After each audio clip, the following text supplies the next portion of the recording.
Princess Paige?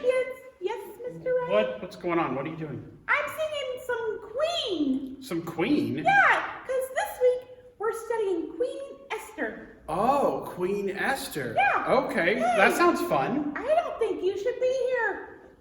It's girl why not? power, man. Oh, I think well. that you shouldn't be here. I think you need to head out, Mr. Hi, Miss Ryan. Sarah. Come on, ladies, come join me. Yeah, we need some girl power. Today we're going to be talking about I'm God's Plan. Woohoo!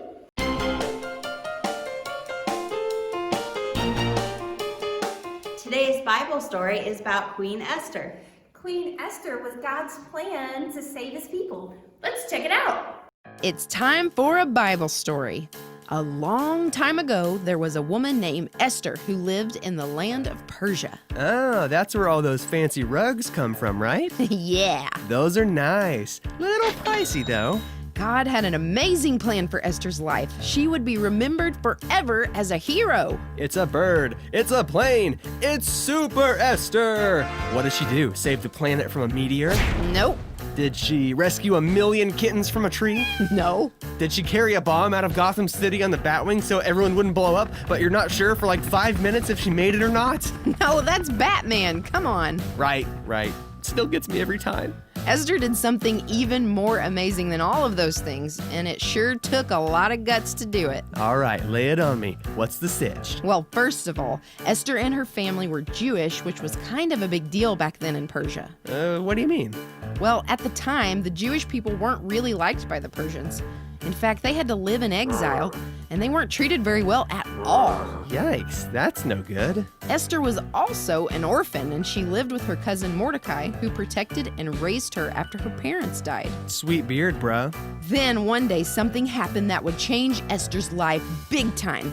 The king of Persia wanted to find a new wife, so he put on a huge beauty pageant where the winner would become the queen. Wait, really? That's a pretty weird way to get hitched. Like, congratulations, you're the new Miss America, and we're married.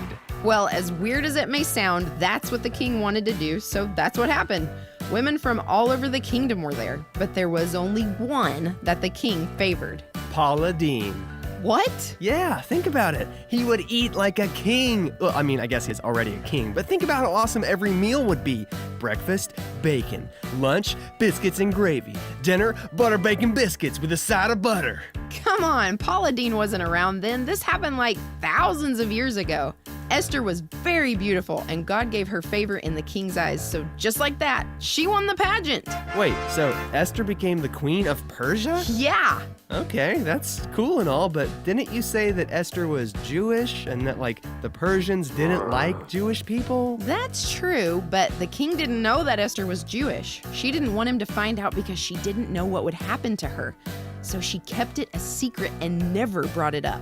Okay, so, like, now she's the queen. Crazy. Is that it? No way. This is where the story really picks up. There's another guy that works for the king named Haman, and he's a pretty bad dude. He hates the Jewish people, so much so that he actually brings an idea to the king that would be terrible, to kill all of the Jewish people. Whoa, that's really rough. Like, surely the king doesn't go through with it, right? Actually, Haman gets the king to agree and sets the plan in motion. Wait, but if all the Jewish people are killed, that would be horrible. They're like God's chosen people, aren't they? And that's where Jesus would eventually come from. This can't happen. Somebody's got to do something. And that's where Esther comes in. She can't stand the thought of seeing her people get wiped out by Haman's awful plan, but she doesn't know what to do. I know what she should do. Time to lay down the law and tell the king not to do it. She probably kicked into mama bear mode and was all like, listen here, buddy. Let me stop you right there. Keep in mind that this is like ancient Persia. You couldn't just approach the king whenever you wanted to, even if you had a reason. Anytime someone would just pop off to the king, they'd usually get a pop off themselves. Ah, gotcha. So I guess she's in a pretty tough spot, huh? Totally. On one hand, she didn't want to see her people destroyed, but on the other hand, she can't just walk up to the king and tell him what to do. Even the queen? Nope, nobody could just walk up and talk to the king, period. Man, this is tough stuff. So what'd she do? Even though her mind was filled with doubt and worry about what would happen to her, she had to do something. Esther knew that no matter what her feelings were telling her, she was a child of God. She knew that God loved her and that he had blessed her life, and that if she stood up for God's people, that God would back her up. Yeah, that's right. You go, Esther. Esther trusted God and boldly went before the king. The nobles and the guards that surrounded him couldn't believe what they were seeing. Who did this woman think she was, that she could just walk up to the king on her own? Oh man, I bet her feelings were totally freaking out. I'm sure she was feeling a lot of things. She asked the king if she could make a request, and to everyone's surprise, the king wasn't upset. He didn't call for her to be taken away by the guards or thrown in jail, but instead, he listened.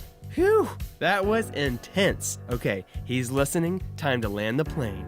But she couldn't do it. What? She chickened out? Bummer. No, not exactly. She didn't want to come right out and tell the king everything, so she asked to have a banquet and planned to tell him there. Okay, so there's still a chance to save her people. Come on, Esther, you can do it. Later at the banquet, she went before the king with another request. All right, here we go. Showtime. But she was still too nervous. Goodness gracious, you weren't kidding when you said her feelings were freaking out. Totally.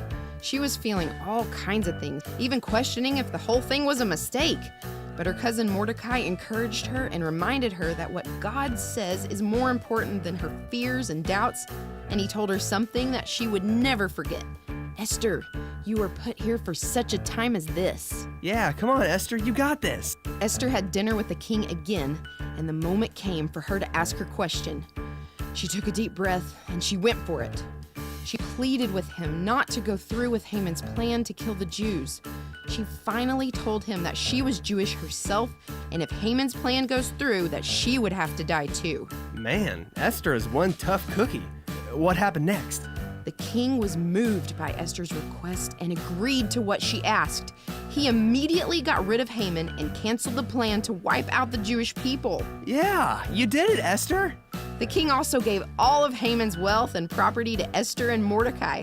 Not only that, but the king signed a new decree to protect the Jewish people and keep them safe. The people of Israel were saved. Man, Esther is like a real-life superhero. Move over, Wonder Woman. Esther can take you any day. Esther decided to put her trust in who God said she was more than what she felt. And because of that, her entire country was saved. The end. Wow, guys, God used Esther to save his people. Yeah, you are important for God's plan. That's right. I'm God's plan. We are the champions. We are the champions. Want to sing along? Well, I really do love the song. It's quite fun. Yeah, I think so too. But Princess Paige, we're supposed to be learning songs about Jesus. Oh, well, this song was written by Queen. And that's true. And we are all champions with Jesus. Yeah. But really, we're supposed to be learning and singing songs about Jesus. Let's check this one out. Okay.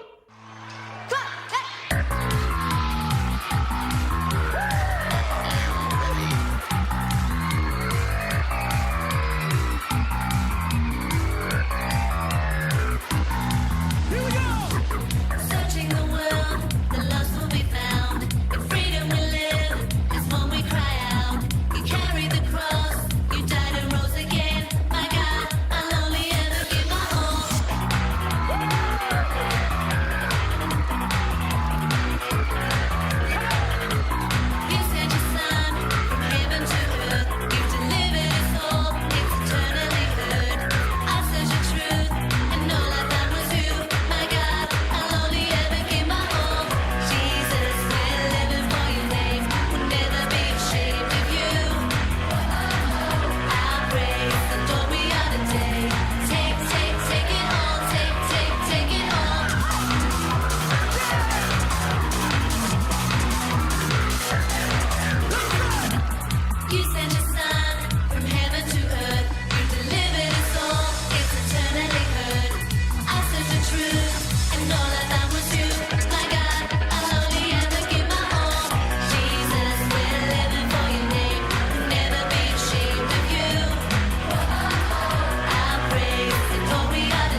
What do you got there, Princess Paige? I'm eating my royal scepter. Scepter? Yeah, it's like a ruler, like a ruling stick. Oh, they look a little bit like veggie straws. Yeah, well, it kind of tastes like veggie straws too. They do. You know what we need? What? Cookies. Hey, I just so happen to have some cookies. You have cookies? I do. Here you go. Oh, yeah, there you go. I Yum love cookies. cookies. Yummy, yummy. Today, kids, for craft time, you're gonna need glue, a piece of paper, Scissors, a marker. And lots of glitter or whatever you have around the house.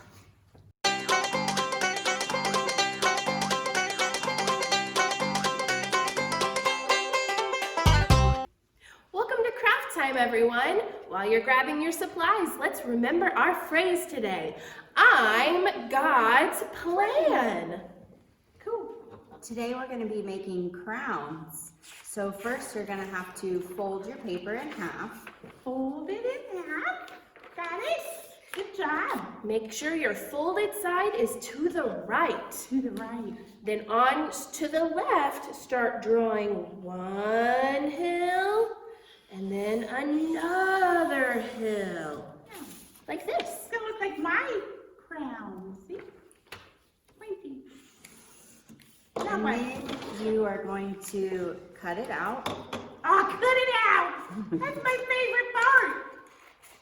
Cut it out. Guys at home, cut it out. That's what your mom's saying. Cut it out. Good job cutting it. Nice job. Good job, Shannon.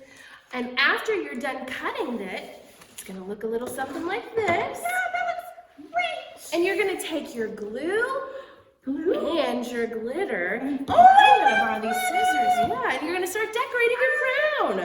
Glitter. Awesome sauce. Lots of glitter. Are we? Yeah, good job.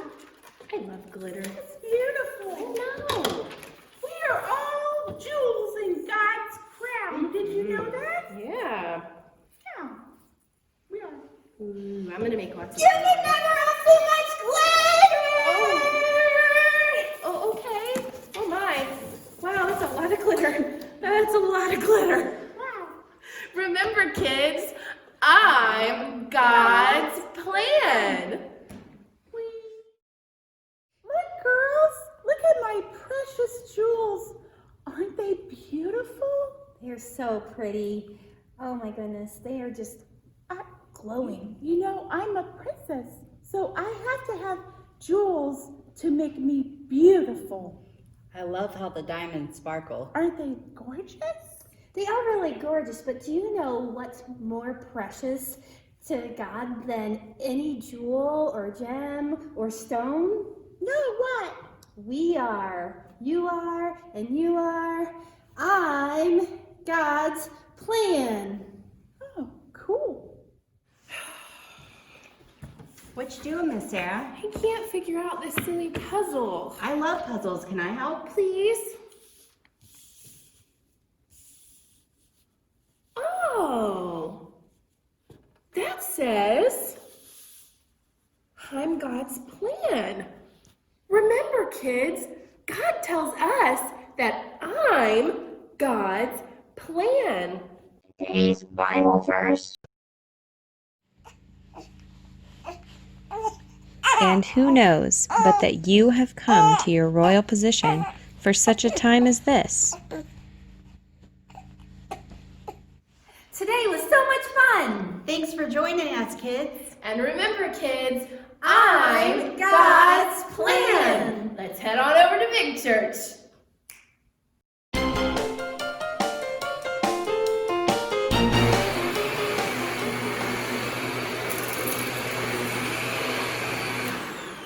And I am never letting the ladies lead Sunday school all by themselves again. Wait till Mr. Brent sees all this glitter.